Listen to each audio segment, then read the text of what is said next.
Hello and welcome, I'm Nikita. I'm Miraj. And you're watching Tech It Out. Now we've spent decades teaching machines how to think. The harder problem, it turns out, is teaching them how to move in the real world, navigate obstacles and do that in real time. And that's what this episode is about. Robots learning to punch, kick and stay on their feet. A surgical robot that can finally sense what it's touching. Boats that no longer need a crew on board, and a ring that sits on your finger and keeps tabs on all your vitals. The best gadgets are sometimes the one you forget you're wearing. Now health wearables have been getting smarter, they've been getting smaller, quieter, like this ring for instance. What, I thought that's a wedding ring. Well, no screen, no notifications, no buzzing on your wrist at 2 a.m. Just a ring that tracks your sleep, your heart rate and your recovery. Now I've been wearing this Ultrahuman ring for a couple of months.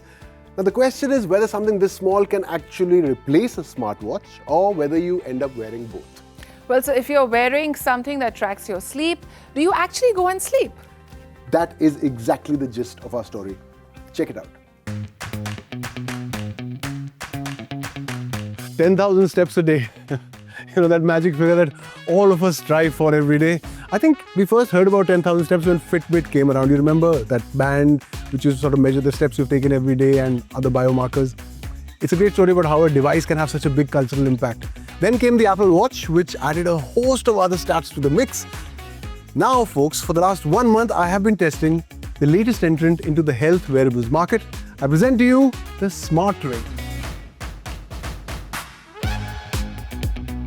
Now, there are a number of manufacturers making a number of rings. I went into a store and I got myself an Ultrahuman AIR, which is what I'm wearing. Now, out of the box, all you get is a ring, a special charger and a cable. The ring can be charged with any charger that delivers under 20 watts.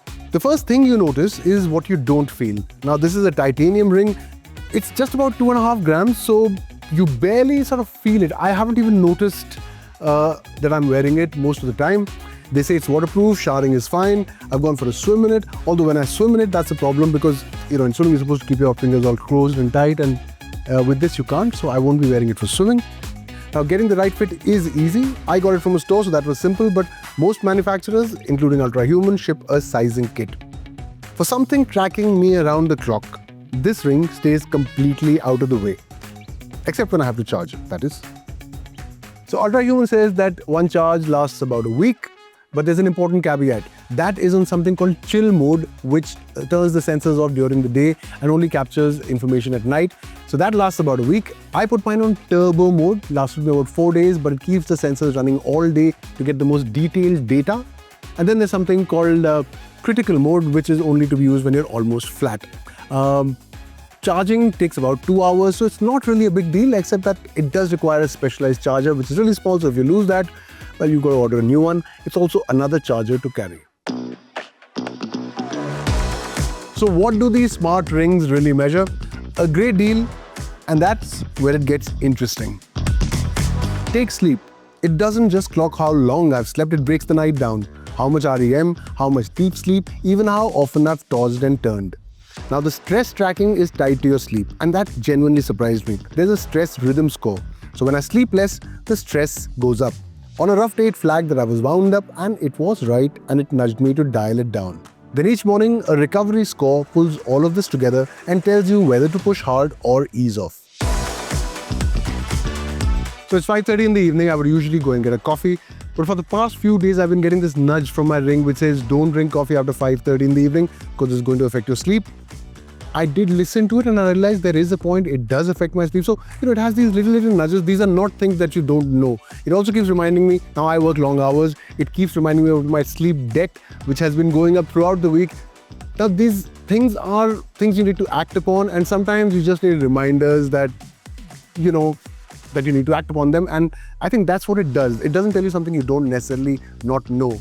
There's also something called cardio age. Now, this was actually quite scary because your cardio age, according to this ring, can be, it computes this cardio age using a multiplicity of factors.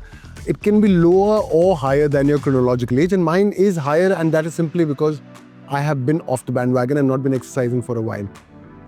It's a timely reminder to make sure that I exercise every day. So again, coming back to the same point, there are a lot of stats, but it's these little nudges where I think it has been adding to my life, at least for the last 1 month. Beyond the basics, Ultrahuman does go deeper. You can upload blood test results and track biomarkers, and there's a separate sensor if you want to watch your blood sugar and insulin response. It can also log your blood oxygen levels and skin temperature overnight. So there was one thing that I was concerned about, and perhaps you'll think about it too, is that how much radiation do these things emit? I mean, you've got electromagnetic waves going into your body at all times, or at least during the night. So I did some research, and apparently the radiation coming out of rings is negligible and not something that should really concern you, but feel free to do your own research. So how do these rings compare? Now, there are a number of rings from a number of manufacturers. When I went to buy one, I looked at Ultrahuman, I looked at Aura, and I looked at Gabit. Now, Gabit is the most value for money. It's for about 13,000. The Ultrahuman Air that I got cost me about 26,000. And then there's Aura, which is top of the line, which starts at about 29,000 and goes up to about 40,000. I got Ultrahuman because, well, it was middle of the rung and there is no subscription. In Aura, there is a monthly subscription, and I thought that those costs would add up, but it does give you much more information as well. So will I keep wearing it? I think so. It doesn't get in the way. I don't really have to bother about it getting wet or dust or any of that. It's light enough. You can barely feel it. And its nudges are genuinely helpful. I have found that I have reacted to the stats it gives me, and that has improved my quality of life somewhat. There is one thing though, and that struck me when I was thinking of getting one for my mom. Now, she gets quite anxious about her health, and I thought that, so I decided against it because I think there is always that tendency that you will start looking at these stats too obsessively, and it could give you anxiety. And well, the idea is to live a long, healthy life, not an anxious one. This though, even if it dies, it's still a ring, right? So works for me. Now, why would anyone put two humanoids in a ring and let them swing at each other? When was the last time you swung at someone? Way back. Don't really? Recall that. Really? With my little brother. Not so little anymore. That doesn't count. But I think that there is no harder test. When you're in a ring, or even if you're doing any kind of hand-to-hand combat, you're pushed on everything. Balance, dexterity, flexibility, reaction time. Well, Japan has just hosted its first full-contact humanoid tournament. Every punch landed, every kick blocked, every fall, and critically, every recovery from a fall is data. A robot that can take a hit and get back up is a robot you can trust, whether it's a factory floor, whether it's a hospital, or whether it's a disaster zone. The ring is just the stress test. Take a look. What happens when you put two humanoids inside a fighting cage? In Tokyo, engineers did exactly that. Japan recently hosted its first full-contact humanoid fighting tournament, where real robots traded punches and kicks, while the human pilots controlled them from ringside. It may look like entertainment, but for robotics engineers, every hit, fall and recovery is a test of how these machines handle the real world. The event was organized by San Francisco-based company Robot Entertainment Combat, a company that wants to turn humanoid combat into a competitive sport. Before the fights began, visitors explored a showcase of humanoids, watched live demonstrations, and learned how these machines are built. During the main event, two robots faced off. One in red, the other in blue entered the cage. Each was operated by a human pilot who controlled the robot using a handheld controller from outside the arena. Humans first operate the robot, and the robot learns by observing and imitating those actions. Through repeated cycles of imitation learning and reinforcement learning, I think there will eventually come a point where the AI, or the robot itself, starts moving and acting independently. Unlike industrial robots, humanoids have to keep their balance while their environment is constantly changing. This is what makes combat an interesting test. Every kick changes the robot's center of gravity, every push requires it to stay upright, and every fall reveals what still needs improvement. Because these are bipedal robots, like humans, the hips take the most stress.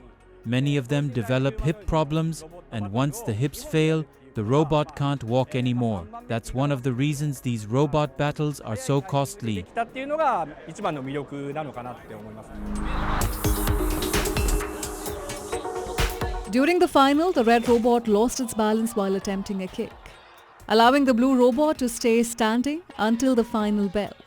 Its pilot, robotics researcher Hiroyuki Osone, was declared the tournament champion. Engineers use events like these to improve humanoids' motion control, whole body balance, and the software that helps humanoids recover after losing stability. Between matches, teams swapped batteries, checked joints, and recalibrated their robots, turning the cage into a live test laboratory.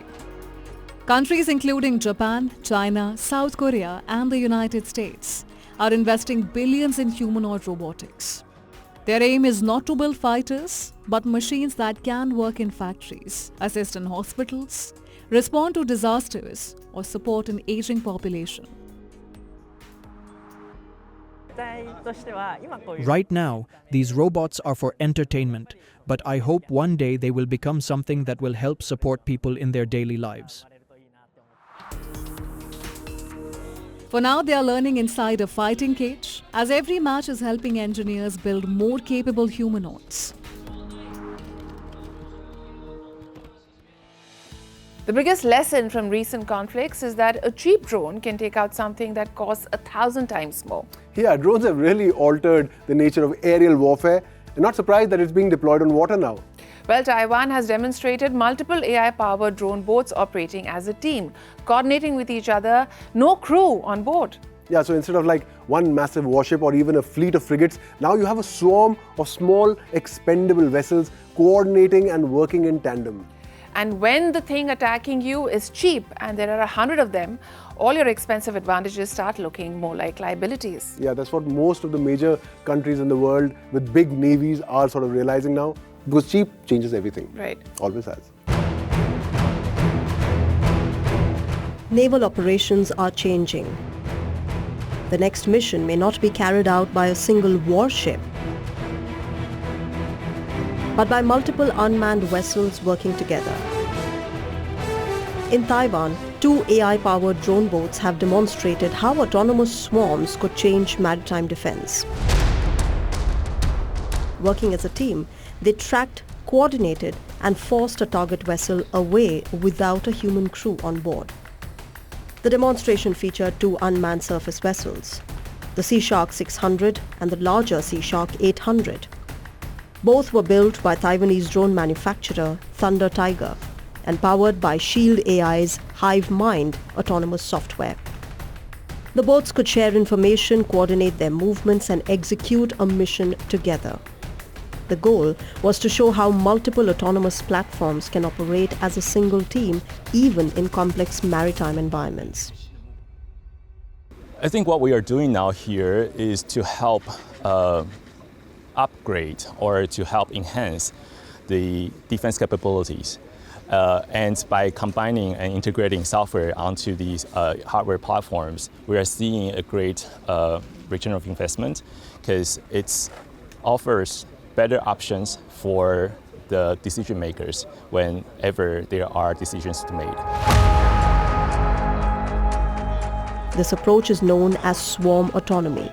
Instead of relying on one large platform, militaries are increasingly developing networks of smaller, unmanned systems that can coordinate with each other in real time. AI enables each platform to understand its role, adapt to changing conditions, and continue the mission even if other vehicles drop out.